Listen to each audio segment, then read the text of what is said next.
little bit of how to be on the bottom when in an actual fight or in an MMA competition, okay? We'll talk about strategies of each. I'll try not to ramble like I did Monday on 50 minutes, but I can't make any promises. Top's good. Okay, so if we're gonna be on the bottom, first let's talk about what people do already. The closed guard, there's people who specialize in being on top and closed guard. They want to be here more than anything else. I've rolled with these people in MMA class and it sucks, it's terrible.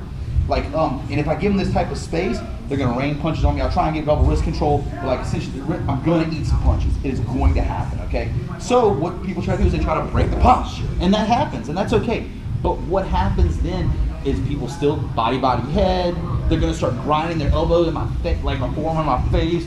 You're gonna have this happen. They're gonna get elbowed. It's just gonna be bad because look at what I'm doing. I'm latching a man who wants to hit me to me. I'm like, you wanna mess me up? Awesome. I want to stay here. Let's do that. Because like I say, if you go watch some really good guys, like Rich Clemente is one that stands out in my mind that I've rolled with that just really just grinds on you, man. He like just makes you hurt for what you're doing, you know, for being in that position. Some people like to say the rubber guard, and I think the rubber guard's awesome. But here's the issue with that. When I start playing rubber guard and we take out shirts and rash guards, from experience, the guy busts out with sweat. It just happens. When you're not wearing any shirt, things super slick, and it just busts out. So if you get in a street fight and you like happen to be, you know, wearing a jacket, I would highly recommend. I'm not gonna say highly recommend because I still don't like the theory of clinching your opponent to you.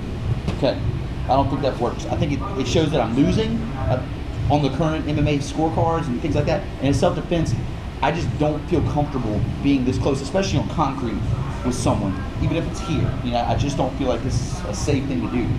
So kind of the way I feel like, let's turn this way.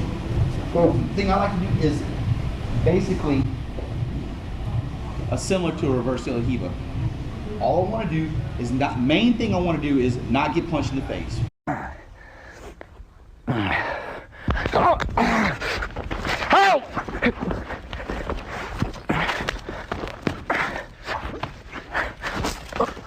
Right? Can everybody agree on that? That's the number one thing you don't want to do is get your block knocked off. Okay? So how do I do that? I'm going to keep control here. This is easily kept. If Thomas moves his arm around, I can move with him. Okay? This foot over here is going to stay in a multitude of different situations. But if he's trying to put pressure on me, I can move with him, I can move away, I can move my knee out, I can move it back. But basically, if he's trying to punch me, so like trying to punch me with his hands, like I tell you what, open slap, like really trying to punch me. Now use your other hand.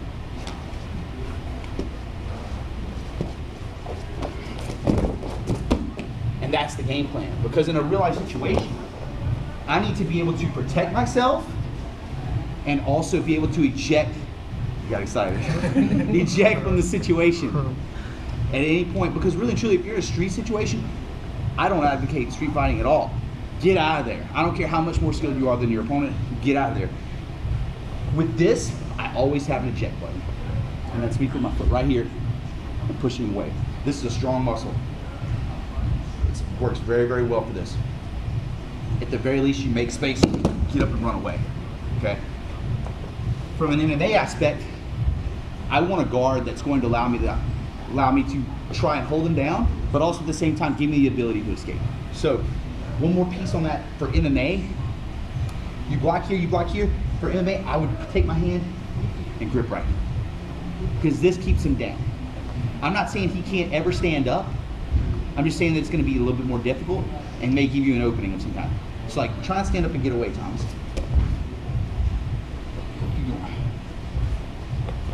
See what I'm saying? I'm not saying that he won't ever get away, but it gives me some time. You know what I mean? To work, to throw triangles, to try to sweep, to try whatever I want to do. And again, in the self-defense aspect, you can just escape, right? So what I'm saying is, if he tries to throw a punch with this hand, I follow. Because he can't generate any power. Even if he pulls back really far, I can just follow. I'm waiting. I'm dedicated right here. And then when I feel this one start to throw, I kick. And I protect myself. When I first practiced MMA for the first few times, I really got beat up really badly from the bottom. Really badly. Doug especially, I remember he just really punched me hard. Now, I think, yeah, he really liked that too. And so like, that's what made me reevaluate what I was doing. And now like, people say, oh, well, the modern guards of jiu-jitsu aren't applicable to MMA. That's bullshit. The reality is, this is very applicable. I'm also, one other thing I'm doing that I didn't recommend, that I didn't say, I'm curling my toes around his back foot. So I can spin this way. I'm curling right there. So it gives me another little bit of control. If he tries to kick his leg back, I still have a little bit of control there. I can go whatever I want to do. So this is the basic idea. And this is all just defending yourself and getting up if you want to. So here is ideal. If he's really going crazy with the punches, both hands here, and this one here. Is this going to be a static position where it's like, this is the guard you're going to play and everything's going to go hand here, leg here? It's not the case.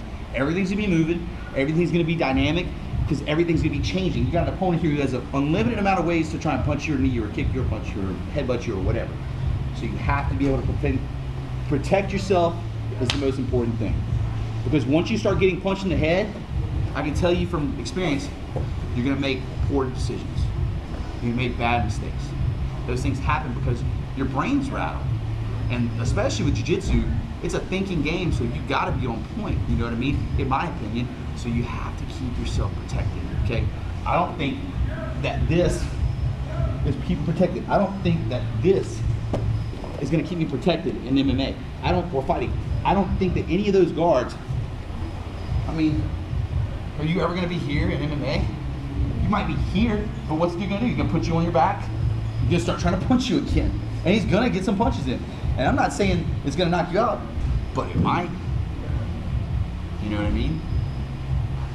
So again, the basic posture, which is going to be curling your toes around, blocking, and always being dynamic and always expecting to be punched. So as your opponent tries to punch you, you're going to move with them. Boom, boom, boom. And there's going to be openings. You know, like let's say he throws a big overhand with this one. Boom. You know what I mean? It was an opening. There's a door that opens. So there we go. I can go over techniques on it all day long just to keep from any guard. But I want you to understand the reason why my hands are where they are and what my mindset is when punches are involved. Because things change when punches are involved. Are there any questions on position? Any questions at all? Because tonight we're going to do like, on a couple of the rounds, I want people to use open hand slaps if you're okay with that. If you're not okay with it, it's fine. But I highly recommend, even if they're taps, just so you, whoa, I thought it was cool here, you're actually not. You know what I mean? Cool? 1, 2, 3.